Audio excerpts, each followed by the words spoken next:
Mount Isa, one of the most remote places in Australia, nay the world.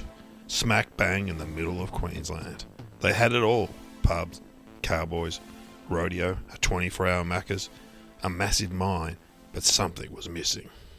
She said, I've got to say, they don't have real problems. You got problems. Denise said, what the fuck is that? Someone was screaming, lizard, crocodile, lizard, crocodile. And a water slide just made sense. Yep, it was made in Turkey, and we got a lot of flack off that too. There was a bit of an issue in the Suez Canal. Like, I thought everyone was having a crack. They're delaying it on purpose and they're just trying to get it in after the election. Oh, okay. Of course, this has happened to us in Mount Isa. What else would happen? Slippery Slope, a true crime podcast about Mount Isa and the missing water slide. With Dave O'Neill and Brad Oakes. Well, hello and welcome to our podcast. I'm Dave O'Neill. Hi, I'm Brad Oakes. Now, Brad, tell everyone how we came across the story of Mount Isa and the missing water slide.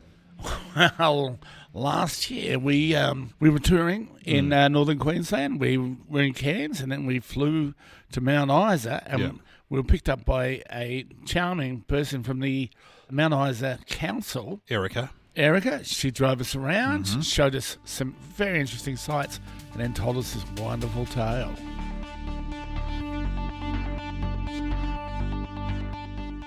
Now, had you been to Mount Isa before? No, I'd never been there. Yeah, and what was your first impression? Is it in Australia? Yeah. It's a long way. It's very isolated. For people that don't know, it's in the middle of Queensland. It's a huge mining town. It's actually in Queensland, but it's closer to Darwin than it is to Brisbane. Yeah, that's it's right. State capital. I'd been there a few times. I hosted their 100-year celebration, and I've done a gig in Julia Creek. I always really liked Mount Isa because it's very much a working town as opposed to a FIFO town. Most people live there, and most people work in the mine or in the surrounding industries in the mine, I suppose. Well, and I think when I look at you, I think Western Queensland. Yeah. You know, you're like a stockman. So we heard of this story, and we thought that is a great story, and so returned to Mount Isa, interviewed people. We're going to cover the whole story over this podcast. I'll just point out too that we didn't turn to each other and go, this is a great story. It was a couple of weeks later after we got back. I said to you, I'm just fascinated by that story. You went, me too. Yeah, and we both been to our rooms in Mount Isa and individually Googled and could find nothing about it. Yeah. There was nothing about this water slide. So we thought, this is a great story. Well, I mean, it's interesting. People that live there have an opinion on Mount Isa, obviously. Let's hear from Kim Coghlan. She's the sister mayor. She's been on council forever. Kim, what's your description of Mount Isa? Hard, rugged, hot. Yep, that's a very quick summation, but that kind of does sum it up. I think it is a hard place to live, Brad. In terms of hard, it was 31 degrees when we were in Cairns the day before. Yeah. But that's humid heat. Yeah. And then when we landed at 8:30 in the morning in Mount Isa, it was already 31 degrees. Yeah. That's more like pizza oven heat. Yeah, it was like a pizza oven, and it got hotter and hotter. Danielle Slade's also, she was on the council. She was a mayor. I met her when I hosted the 100-year celebration. She's not a councillor anymore, growing up in Mount Isa. It was never my intention to stay here. It grows on you without you realising. When I left school, I was out of here. There's no doubt about it. And I met people who not just become friends, but have become lifelong friends, and people who would, bury a body for you, basically. These people, we've grown up together, and I can't explain that sort of feeling of community that Mount Isa has. And maybe it's because we're so isolated. Of course, this area, and I didn't know this until I went there, Rob Katter is the local member for the state parliament. Now, that's Bob Katter's son. Did you know he had a son? I knew he had a son. I loved the fact that the differential is just, Bob Katter, who's a very colourful Australian federal politician. He's been there forever too in Parliament. He has been around and is a very strong advocate for Northern Queensland. Yeah. To differentiate between his colourful personality, his son is Rob rather than Bob. Yeah, that's so funny. And it's just one letter the difference between Rob and Bob. Yeah, it just clears it up straight away. For people that don't know who Bob Catter is, this is his famous quote on the news when I think they were talking about gay marriage, weren't they? It was. It's about the referendum. Yeah, and just hear how it takes a turn. It's only 20 seconds, but this will sum up Bob Catter. People are entitled to their sexual proclivities. I mean, let there be 1,000 blossoms bloom as far as I'm concerned. But I ain't spending any time on it because in the meantime, every 3 months, a person is torn to pieces by a crocodile in North Queensland. There we go. Torn to pieces by a crocodile. Do yourself a favour too. If you want to Google that, just type in Bob Catter crocodiles and you will see it's a 20-second clip. His face change halfway through that. It's unbelievable, and that has become famous around the world. But that's not Rob Catter. No, Rob's a lot more sedate. Rob Catter actually lives in Mount Isa. He's got an office there. He's got a house there. He's got a family there. He's a member for that area? Yes. And Yeah. which must be a very big state electorate. He's got a plane that he flies around. Yeah. Which he famously didn't put the landing thing down and skidded on the tarmac. I do that all the time. Yeah. In your plane.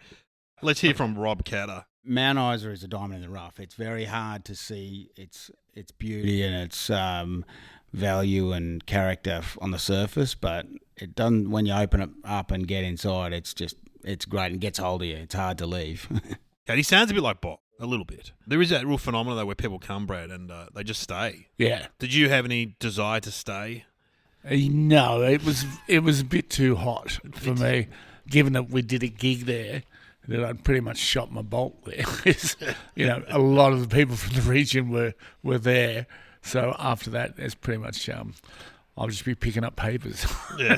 For something to do. Yeah, there's no gigs there, basically, is what you're saying. No, but I could see, you remember how the sunsets were absolutely beautiful and striking. It had that kind of thing too, which I think it might be proximate to a desert. And so it has that nighttime, that stillness, which is, really kind of commensurate with the Australian outback. Yeah. It is a desert, isn't it? That's the desert. I think it is, yeah. I'm pretty sure it's the desert. Let's hear a bit more from Rob Catter, talking about how it's very hard to leave the place.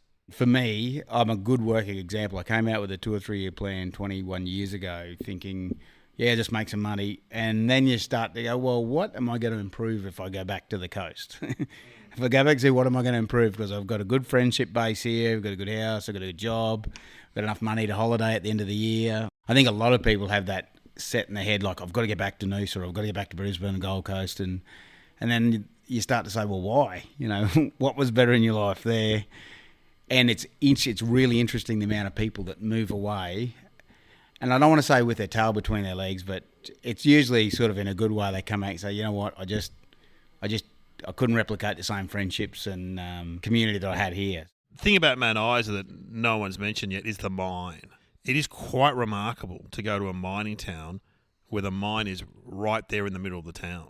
Right there. Yeah, I've been to Kalgoorlie and the mine's outside of Kalgoorlie. Yeah, that's a pit too, isn't it? Yeah, and of course, growing up in Victoria, there's the open cut mine in the Gippsland region around Morwell, Lawn. Yeah. And that's out of town, but this is really striking. It's just, in fact, the town, I believe, is divided into mine side and town side. Yes. Yeah, and mine side used to be a bit posh, I believe, back in the day. Of course it would be posh, because if you live in the mine side, you go, I'll just grab some rubies from my mine. Yeah. Well, it's interesting because when I first went there, I could not believe I could look out in the motel. I heard a horn blasting, and it was the mine. I looked out the motel window, and there it was, right there. Yeah. So first impressions are really interesting with Mount Isa. Let's hear from Cogho again, the counsellor, talking about someone's first impression. Tell you this story. A fella come into Mount Isa, never been to Mount Isa in his life. He went to town, his rugby league club. He was drinking there all afternoon, and I had to take him. He was staying at the Barclay Hotel. So I was taking him to the Barclay Hotel, and I was going across the big bridge. And at night, when the mines is lit up, it looks like a ship liner. And I remember we were going across the big bridge, and he was talking, and next minute he looked and he said, "What the fuck is that?" And I said, What are you talking about? Because I didn't know what he was going on about. And he was in the car horrified. And I said, what are you? He said, what's that? And I said, it's the mine. And he was absolutely astounded. He said, but it's right there. And I said, yeah. So we don't know anything different. But for people coming into Mount Isa, I mean, you drive down the Barkly Highway and, you know, you go up Railway Avenue and there's this mine. Like, the whole mine is there. Like, it's unheard of, because all other places in Australia, the mine's there, but the town's away. But you go back to when it was discovered, I mean, you had to be right near the mine. So you used to have mine side and town side. The mine was first and then Mount Isa. Do you know how it was discovered? How Mount Isa came to be? Look, I'm strongly paraphrasing here, so feel free to correct me. But my understanding was that there was some prospectors just moving through the area. One of them horses got something in its foot. Yeah. Hoof, and they turned it over, and it was a big lump of insert precious metal here, which begs the question, because we talk about how the town got to be called Mount Isa, but I think it should have been named after that horse. Yeah. Like Nelly. Mount Trigger. Mount Nelly.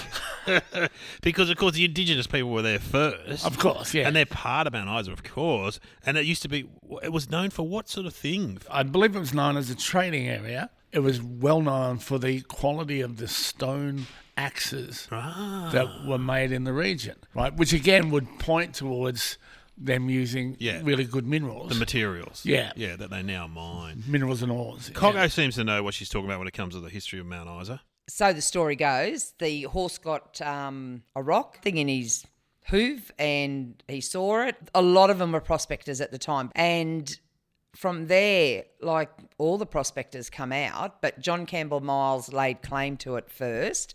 And there's a long history of miners coming here. So I just know that my great-grandfather was the pioneer that discovered, was with John Campbell Miles.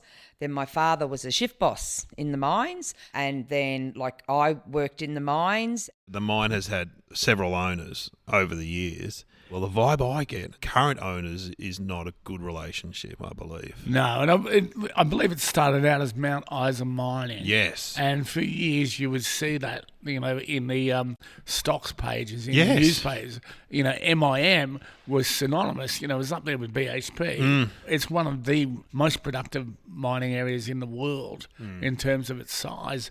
And it's now fallen into the hands of... what did they say? Bean counters? Bean counters, economists. Yeah, I actually put the question to Rob Catter. Let's have a listen. I'd say really bad. It was off the charts good when I sort of first moved here. And it was Mount Isa Mines. They used to have a Christmas party, I'm told, before my time. They had a Christmas party, and every kid in town, regardless of whether their parents worked at the mine or not, got a Christmas present. And the friends of mine, who were my age, who were part, they said, mate, they weren't little presents. They weren't a $2 chibi, like a decent bloody toy. And, they did up sports fields and, helped people into housing and helped develop housing suburbs and really invested in creating a good, livable city and keeping FIFO out and making a permanent workforce. And, Extrata came in, which was the precursor to Glencore, and it's just a completely different... There's a lot of animosity towards the mine now, I'd say, because they do it. They're just commercially focused and don't have that same community focus. They're not mining. They're money people, aren't they, from Switzerland? They're global commodity traders. We're one of 150 or more mines they own in the world. We're a speck in the, a speck of dust to them, and they work off commodity prices and they require higher returns than a lot of other mining companies do around the place. So they'll shut something down before someone else would. And they're not miners, they're economists. Oh, they're bankers. Yeah, and so I think that's where the trouble is. We need a mining company to buy out Mount Isa Mines. Yep. Hello. Hey. Sorry, I'm ringing you early, I've realised. We've got Troy Rowling from the Northwest Weekly. How are you, Troy? I'm not too bad. Tell us, what's your relationship with Mount Isa? You were there when you were a younger man, is that right? Yeah, that's right. I started my journalism cadetship in Mount Isa maybe 10, 15 years ago, and then I went off and did other things in media, and then a friend of mine started the newspaper up here again last year, and so, yeah, here I am. Troy showed me around Mount Isa, and when he said he went off and did other things, Bradford, he worked for a very famous politician, but we're not going to interview him about that. Right. All right. Did you ever think you'd go back there? I don't know, it's one of those places where people always say they come back. It's like a boomerang sort of town. People keep coming back. So when you actually walk down the street and people remember you, they're not always surprised to see that you've come back, to be honest. It's like a jail town where people go, oh, you've been away. Just did 5 to 7. When I was talking to you, the relationship between Mount Isa and the mine is really interesting because they're kind of proud of the mine, aren't they? Oh, yeah, this place is very, very pro-mining. So because it's basically a gigantic mine with a town wrapped around it in the middle of nowhere. So, I mean, the mine was here before the town as well. So if you're to be anti-mining in Mount Isa, you'd be very lonely. And now tell us about, is part of the mine shutting down soon? It is, yeah. So later this year, they'll have the underground section, which is actually, there's like hundreds of kilometres of underground mine there that they extract copper from. And, well, that whole section is closing down. So it's somewhere between 600 and 1,200 jobs, which is about 10% of the entire workforce in Mount Isa. Yeah. Wow. And what's the vibe about that? That's obviously a bad thing. Oh, yeah. I mean, it's obviously, people don't like seeing the mines close. There's obviously people that think that it should stay open. There's other people that say that's what a mine does. It runs out of stuff. There's other things on the horizon, though. There's always mines being proposed out here as well. So it's not just the one Mount Isa mine. There's quite a lot of mining production all around the area, to be honest. Has it run out of stuff, or is it an economic decision? Depends who you ask. If you ask the company, Glencore, they'll tell you that they've basically just depleted the resource, so it's just not economical for them to get it out anymore. They're just closing it. Well, they're going to restart an open cut mine over the top of it in the next few years. Well, that'll create more jobs, won't it? It will, yeah. They're not as many jobs as what is currently in the underground section, but it will create new jobs. The thing is, that mine hasn't been fully sort of signed off on yet. They haven't made a final investment decision, so just have to, wait and see. And there's a resistance to FIFO there as well, too, isn't there? Is there a concern that these jobs will be allocated to locals, or? Yeah, well, that's always the big battle out here in any mining town is that, you get the guys that fly in and fly out, and they live in camps, or they live on accommodation, and, they don't spend, aside from sort of buying beer and playing the pokies, they don't really, commit to the town very much. I think it was you telling me, was it Glencore who changed the shift time? So it went from 8 hours to a different 12-hour shift, was that right? It was the previous company that owned the mine before Glencore, so Xstrata, they extended from 8 to 12-hour shifts. And if you listen to long-time locals, they'll tell you it really did take a lot of the heart out of a lot of the community organisations, particularly because, I don't know if you guys have ever worked a 12-hour shift, but you're pretty buggered by the end of it. Hang on, Troy. You're asking two comedians if they've ever worked a 12-hour shift. No, but the answer's no. We did drive to Mildura and back in 24 hours. Back the other night. You're right. Once you finish a 12-hour shift in a physical job, you can't go to tennis or soccer practice. You're knackered. Is that 3 shifts down to 2, or is that 2 shifts and closing down? It's 2 shifts. Now, but of course, with the history of the mine, when we were up there, Erica showed us the underground hospital, which was a feature in World War II. The miners built that, didn't they? My understanding is that Northern Australia was pretty undeveloped back then. The war was used to try and, build highways, and they built airstrips and in case the Japanese invaded. So I think out here was obviously going to be a place that soldiers were going to fall back to if the Japanese ever did come down, and so they needed a hospital to be able to put injured soldiers in and all the rest of it. There's like a bunch of tunnels built into the side of a mountain out here that was a hospital. We visited there. Yeah, it was amazing. Looking at the history of it too, it would have been a nice big fat juicy target for the Japanese Imperial Army, because there was, in fact, after the bombing of Darwin, I think that was an influence where they said, well, we have to have a hospital that's safe. And on top of that, there was the Brisbane line, which was basically, we will defend everything from Brisbane back, so that the people might have actually felt like they were Yeah. being isolated there. There were a lot of American soldiers in Mount Isa during the war too, and they used to get into fights with the miners and go down to the riverbank and sort it all out. You live in Mount Isa, you work there. Talking about the lack of things for young people to do, is that an issue, you reckon? Well, we're in the middle of nowhere, so if you don't like what Mount Isa has to offer, you don't have much else to choose from. I guess it just depends what you like to do, because we've got Lake Mundara, which is, without sounding like a tourist pamphlet, there's Lake Mundara is a pretty big, it's the water source, but they've turned into a big nice lake where people go fishing and boating and stuff, and then it's a pretty multicultural place as well, as much as people probably don't realise, so there's a lot of good restaurants and stuff as well, so I don't mind it, but I guess it just depends, if you're wanting to go and see Metallica on the weekend or something, you're not going to be doing that from Mount Isa. What an appropriate thing in a mining town. Yeah, Metallica in Mount Isa. Hey, Troy, thanks for talking to us. No problem. Well, apart from all the issues with the mine, so the part of the mine's closing down, there is this whole problem with the young people and a lack of things for the kids to do, Brad. Oh, there is, but the relationships are strong. I think Danielle was talking before.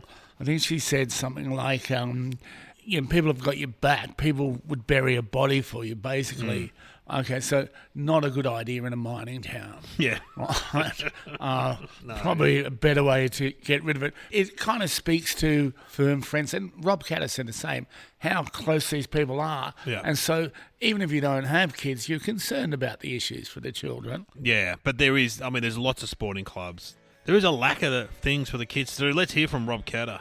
Oh, well, it was really nice once a politician in Brisbane, a lady, had come up to me and said, Rob, I just want to say to you, I spent a few days out in a committee here in Mount Isa getting across some of the issues here, and she said, I get a lot of people through my office in Brisbane. She said, I've got to say, they don't have real problems. You got problems.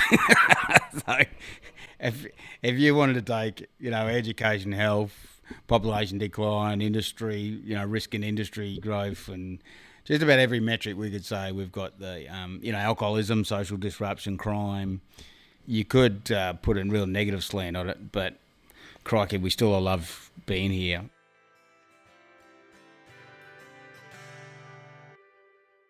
Oh, look, and I'll speak very bluntly with you. People say, oh, there's nothing to do, rah, rah. Well, hang on a minute. We shouldn't have to put on something for you to do. You can still, we've got a skate park here. We've got a pump track. We've got 13 parks or something, and nearly all of them have got play equipment in it. Or how about you just go get your mate and get on a bike and ride around for a little bit, not break into houses or anything, but, just ride around on your bikes. And my son especially was never without a ball in his hand. He'd kick a ball around, or him and his mates would go, and do their stuff. So I still think there's a lot to do in Mount Isa. Cogho, yeah, well, she makes a good point. We didn't have much. We were in Melbourne, but we didn't have that much growing up as kids to entertain ourselves, did we? No, and in fact, you talk about, just to digress, you talk about having a ball in your hand. Now, I believe in your street, there was somebody who moved out. Oh, sure. We're talking about Johnny Furphy, who plays for the NBA now. Yeah. The kid that I practically raised. He lives across the road, and he used to play basketball all the time at the school, at the local clubs, and then he got signed up for the NBA. It's the same in Central Australia. I was talking to footballer Rupert Bathiris, ex-Collingwood player, who went up and did some developmental work in the central part of the Northern Territory. And I said to him, do you think that Indigenous people are better at football? And he said he felt that, and this is his opinion, he felt that it was because they have a ball in their hand from the moment they can walk. Really? They have a footy, or they're having a game of footy. And so that... Because it's cheap entertainment. It is. Yeah. And he said there'll be 80 kids playing, 40 on each side, playing footy. I'm just really intrigued by how important a ball is. Yeah. He said that by the time you get to teenage years, you've seen every bounce of that ball, and it's what makes you a 10,000-hour expert. Yeah. That's right. The theory that you need 10,000 hours of practicing your chosen field. Yeah. Like us in stand-up comedy. We've Exactly. done 10,000 hours. And I've bounced a lot of balls. Stunner. So you've got all the sporting clubs up there. You got the footy, the cricket. They've got tennis in Mount Isa. All sorts of sports. The body bearing club. Yeah, the body bearing, the soccer club, the body finding club. They've got a great pool up there. But this, you would hope. Okay, a big swim centre, outdoors, an outdoor swim centre there, right near the mine. Actually, it's right next to the mine. But the thing is, the example we're about to play illustrates how bored the kids are in Mount Isa. I'll let Shae. She runs the pool there. She runs the swim centre. Let her tell the story. A couple of years ago, we had some crocodiles in the pool as well. Had a little turtle last year also. Not that the turtle was too bad, but the crocodiles were a bit more of a feat to get out. Someone had been trapping them out at the lake and brought them in overnight and threw them over the fence, and they've gone into the water. I opened the pool as normal. It was pitch black. Spotlights were on. I did my walk around and check, but the crocodiles were obviously in the corners in the shadow early in the morning, just dormant. And then as the water started churning up, we had an aqua aerobics class on. There was music pumping and everything was going. They started to move around, and we don't know whether they wanted to join in or just escape the place fast. They looked pretty nervous and pretty scared at first, to be honest. I don't know who was more scared. A couple of people in the class started screaming and running and didn't really know what was going on at first until someone was screaming lizard, crocodile, and went from there. So we could scoop some out with the buckets. They were only little babies. Some of them were a little bit faster, and we had to get one of the ladies we know quite well from the class, actually. Her husband came down. He's a big fishing fella, and he brought cast nets, and that's how we got them. Okay, so I just want to point out, like, good on you, Shae, and I can imagine that's a problem. But I've seen a lizard and I've seen a crocodile. Yeah. And we're talking a difference in metres. Yeah. You know? I think they were baby crocodiles, but they were still scary, apparently. Yeah, I know, but it's just they're very different. I mean, I believe that they probably were similar about 20 billion years ago. Yes. But they branched out. Well, it's kind of like saying wallaby kangaroo, isn't it? Well, is it? No, I felt like it's more like saying wallaby horse. Right, okay. That's probably what Bob Catter was talking about. Yes. I mean, being ripped apart over a series of days. In the swimming pool in Mount Isa. Well, anyway, that's the thing about Mount Isa. We're getting to the water slide now because the kids are so bored, they're putting crocodiles in the pool, even though she didn't say they were kids in that quote, but she told me later they were kids that did it. Let's cross to Danielle Slade, the former mayor, and because there used to be Brad, I don't know if you know this, there used to be a water slide in Mount Isa. No, I did not know that.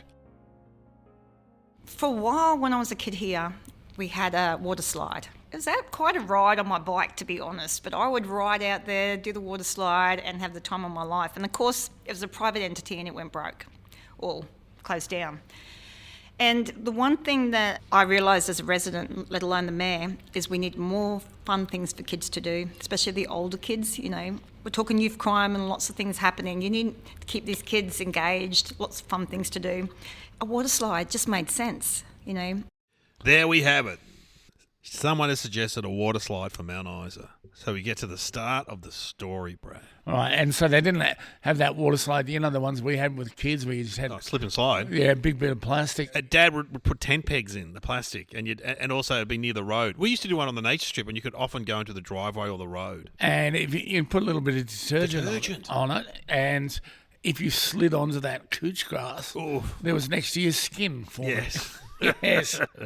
So we've come to the end of the first episode. So Mount Isa, they're going to get a water slide. Well, it's been proposed, but there's quite a few hurdles to cover, and an incident occurs. Yeah, you don't just go and buy one at Clark Rubber. No, you don't.